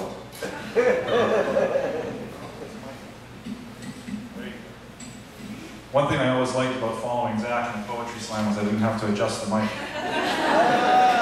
If he finished performing, and then they were like, next up, Duncan Shields. I was like, yes. I just walk out. Zach was a big fan of my work, and I don't know why. His work was very powerful, and mine was just kind of whimsical and silly. Maybe that's what he liked about it. But I want to read 2 short pieces that he really enjoyed. This is the first one. The liger's lie in time was lost. The lobster's lobs were also tossed. The leopard's paisleys turned to spots. The ossolittles turned to lots. The platy's dogs were changed to pusses. From anima to animusses, toucanots became toucans, orango blues, orangutans. The 100p was changed to cents, and then they starved the scorpulents. Turtotales became termites. Some saber teeth lost overbites. Barracudas found that they coulda. Katie Don'ts thought that they shoulda. Hyenas switched to hyenas. Panduzants all became pandas. The pterodactyl's wings were torn. Some creatures lost their unique horns. The mantis scared began to pray. The blue jay changed her name to Jay. The A-bras were all switched to Z's. And then the monkeys lost their keys.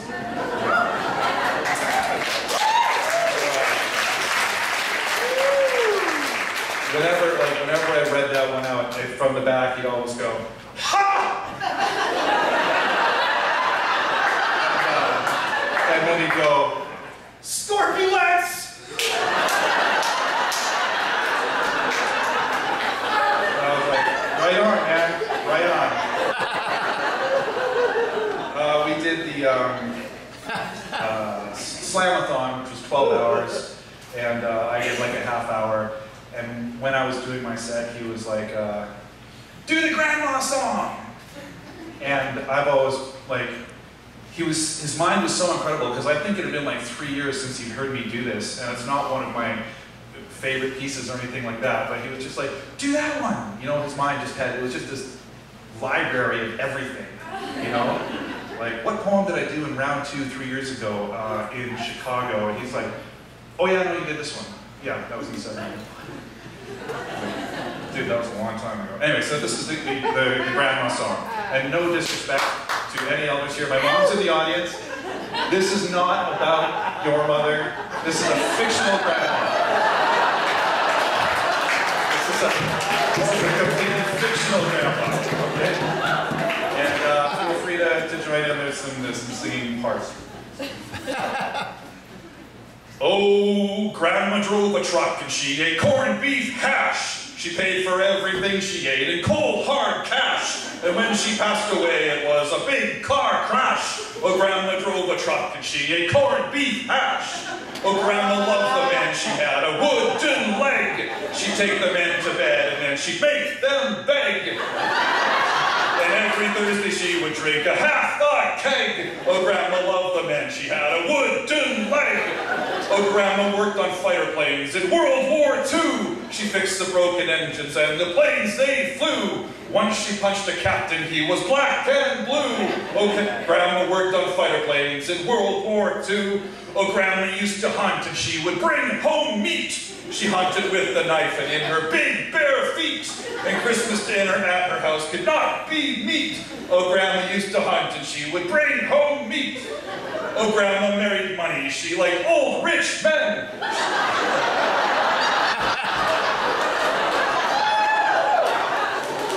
She fucked them all to death and then she wed again.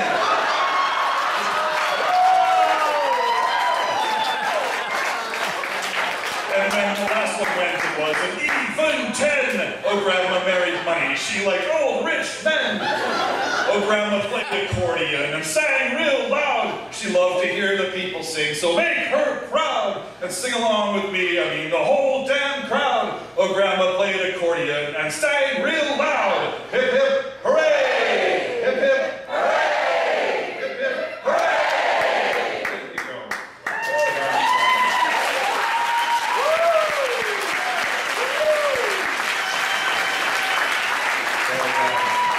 That's a very silly guy, a very happy guy, and it was a real pleasure to know him. So anyway, thank you very much.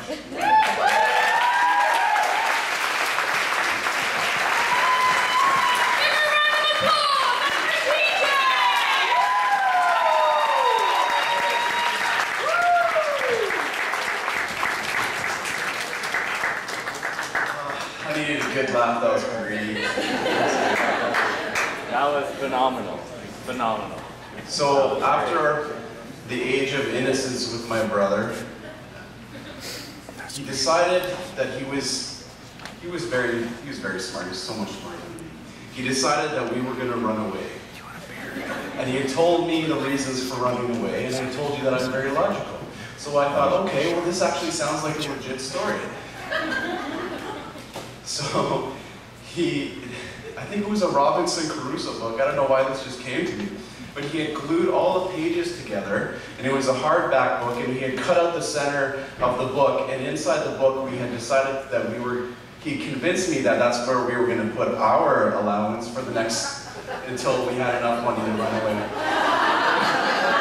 So 3.5 months later, I come home from school or playing or whatever, and we had shared a room, and it was like a movie scene because there was caramel wrappers every 2 feet leading into the room. And as I opened the door, my brother was sitting there, totally content, and had spent all the money on the caramel. So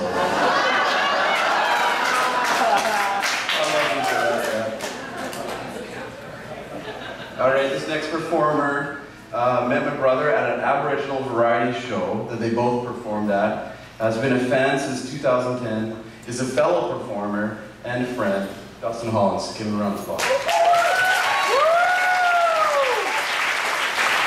Hello everyone. I gotta start off by saying that this is a bittersweet honor to be speaking today.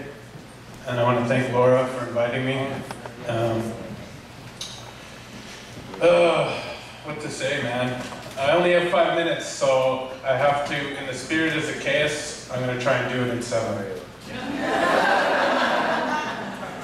I just want to start out by saying I had to go through my old Facebook messages, and one thing that stood out to me was a request from Zach to help his poetry cats with bigger and better shows. So anyone here, like when you put on a show, don't be afraid to call me, I'll help for free. I'd be glad to.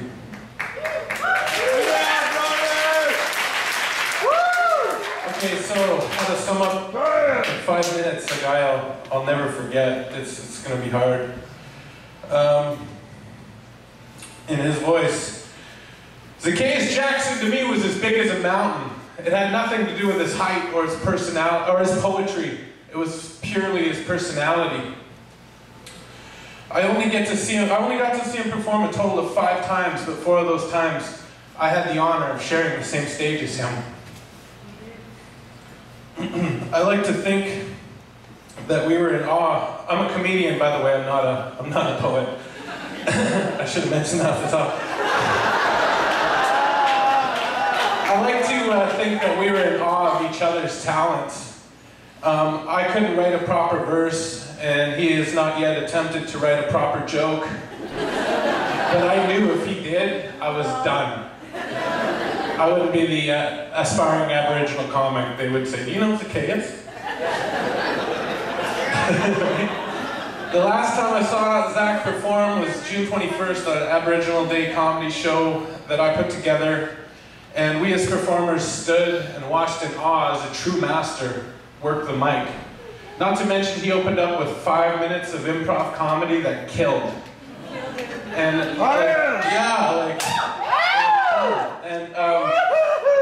he went over by 10 minutes, but no one stopped him. We just kept cheering. I was off to the side of the stage. I cheered the loudest. I told the stage manager not to give him a cue. So I wanted to hear more, and he gladly obliged. The comic next to me said, no, he didn't say that. The comic next to me was watching, and he said, "Oh my God, who is this guy? I gotta follow this guy?" And no more than 3 times that night, people asked me, "Who is this guy? Who is this guy?" You know? And I had to say it without sounding too proud. I was like, "That's my friend," you know? And I was so proud to know him that night and every time. But let me backtrack to the first night I met Zach. It was on a rainy fall day in 2010, maybe it was 2011. It's hard to tell after 35 months, kind of years just fly by like months. We warmed up the stage for Kinney Star that night. Neither of us expected to get paid, but when Oz 12 called us over, gave us $100 each, Zach and I shared a joke about how much we could appreciate getting paid to talk instead of getting paid to actually work.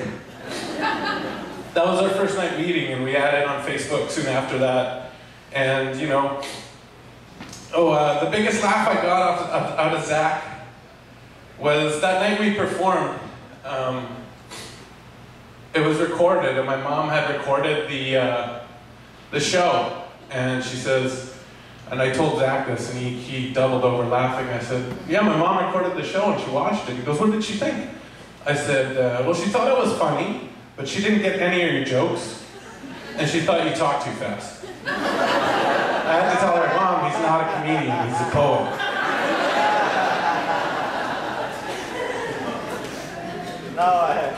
In closing, some things I learned from Zach, some things I'll take away for life. Smile more. Treat everyone like family. Laugh as loud as you can. Be engaged to anyone you're speaking with. and write more. Never forget the words are medicine as well as a weapon. Listen closer. Love people for the beauty in their scars. Love yourself for the beauty in yours. Notice and love the world around us. Be generous, be honest, but above all, put your fucking heart into it. Fuck yeah, brother. And be nice. Okay?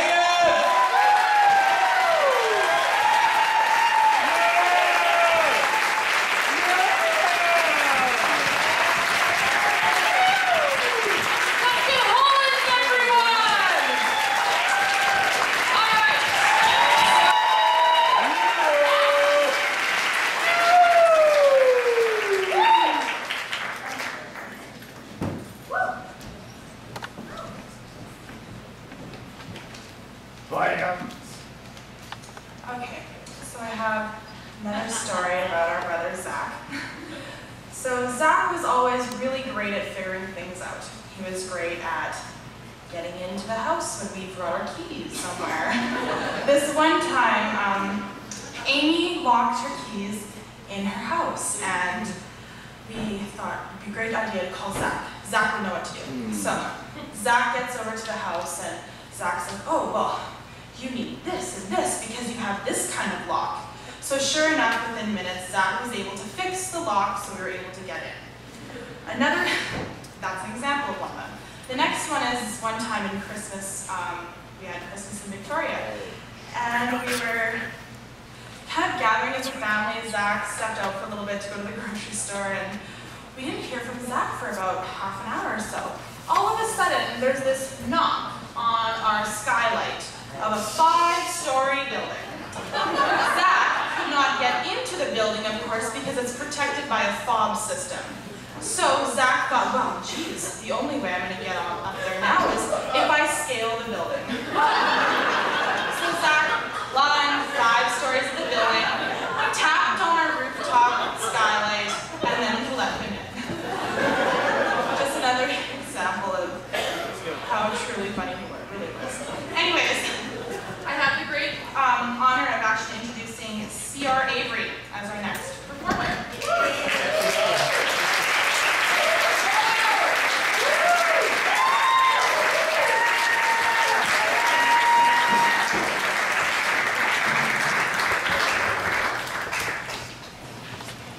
A lot of people have their stories. This is mine. First time I really met Zaccheus was on Sundays, and it was so nice outside. We decided instead of rehearsing indoors, we'd go play on the street, taking the sun to rehearse. So we used to rehearse on Sundays in front of Alpha Videos. And directly in front of me was Zaccheus Jackson Nyce. We found out very fast we were the peasants performing for the king.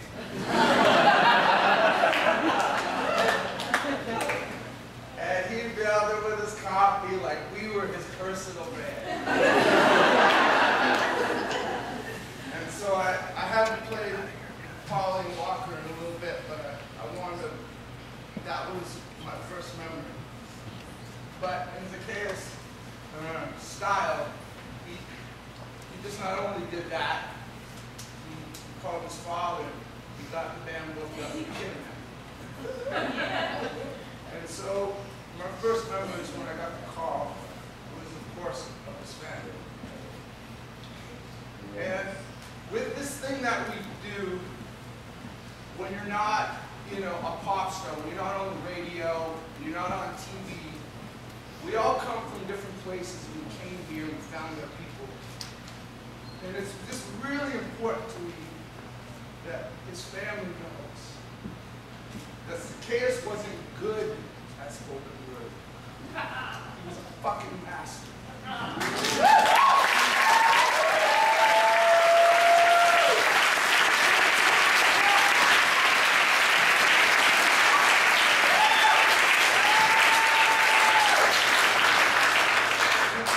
Anybody who has been through hard times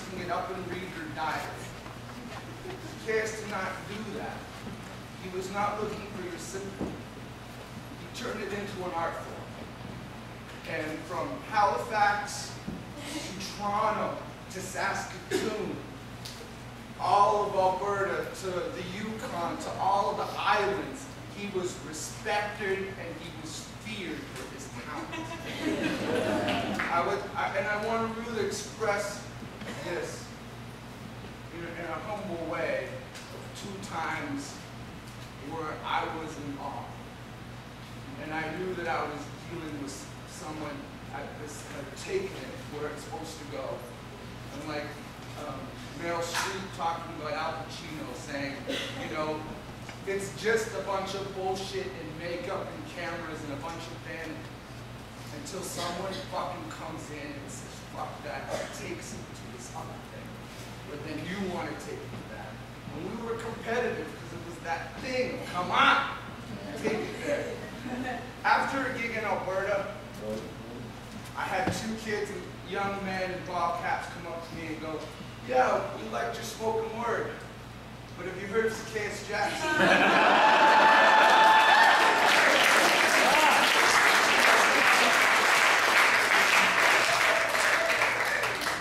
And another time, I finally got to the point in my career where I had sold out a theater in Whitehorse. And then they notified me who the opening act was.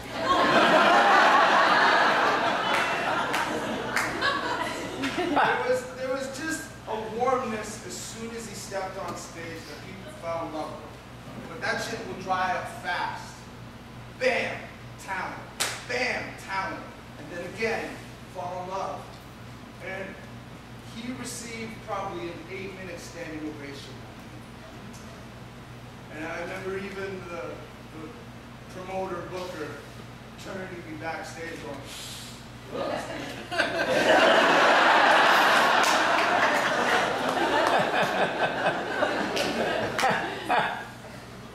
but I guess the difference is, you know, fuck you promoter, fuck you 2 guys in ball caps. Because the difference was,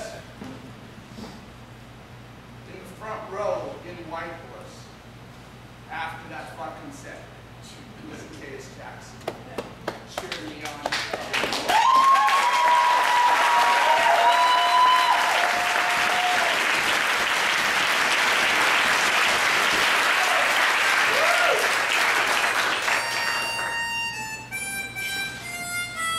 So to me, he's still the king without being me and the band are peasants. And this is for the master.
Having a cigarette in front of the church.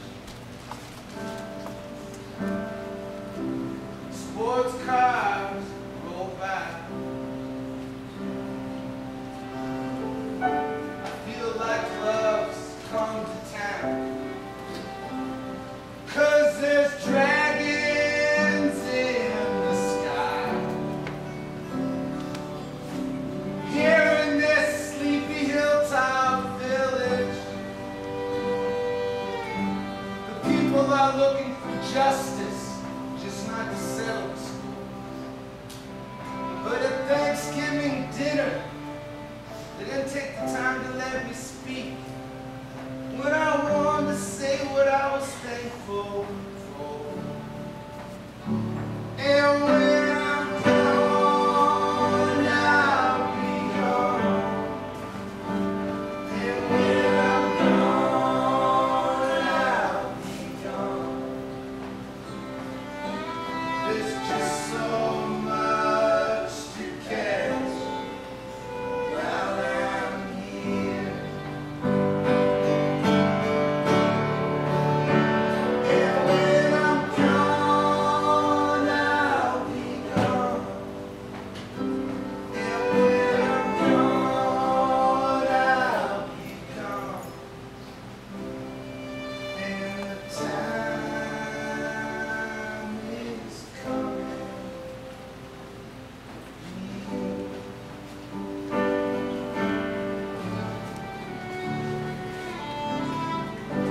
I remember the anti-poverty committee.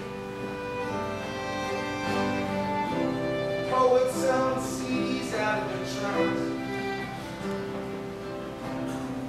Singing doo-wop on the corner with a just arrived town diva. And one of those political songs. It's not a matter of love or hate. This one's not even got to do with the devil God. You just gotta be able to rewatch your life story. And with tears of joy standing apart.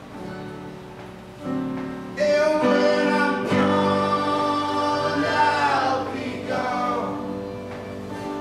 And when I'm gone, I'll be gone. There's just so much to catch while I'm here. And when I'm gone, I'll be gone. And when I'm gone, I'll be gone. And the time is coming.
Clouds of your escape. Let's say past the prison walls. You ain't gonna get too far. Yeah, you'll have your nights, you're drenched in sweat. Gigs you don't get paid for. You just got your heart and your battle scar. We didn't choose it. But if you don't want to lose it, your poetry and your music, it's a highway. Don't ask why goodbye. It's not the last thing you're always going to hear, friend. Sing.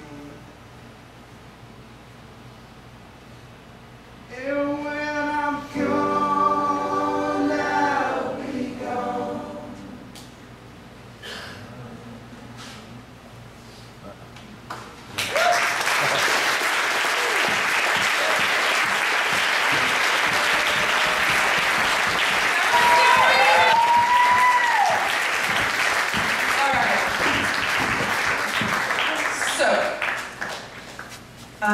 received countless letters to be read out this evening. We're running far too late to read any of them. So for everyone who's watching online, all of your letters need to be sent to be read this evening. We will be posting online, and we're going to put a copy in the book as well, and I apologize sincerely for that. Okay? We are going to have a 10-minute break any second.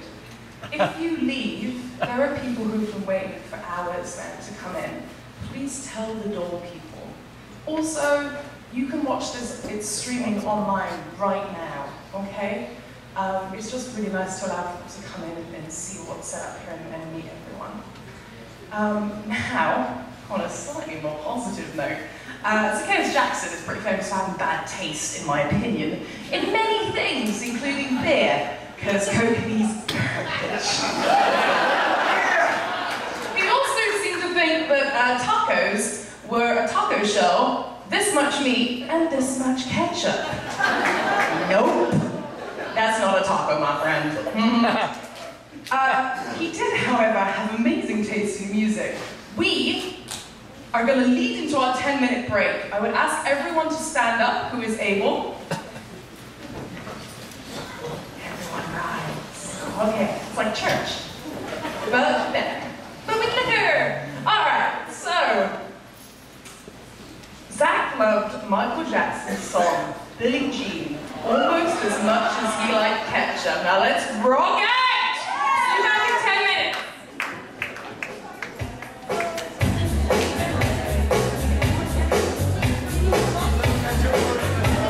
Put ketchup on Michael.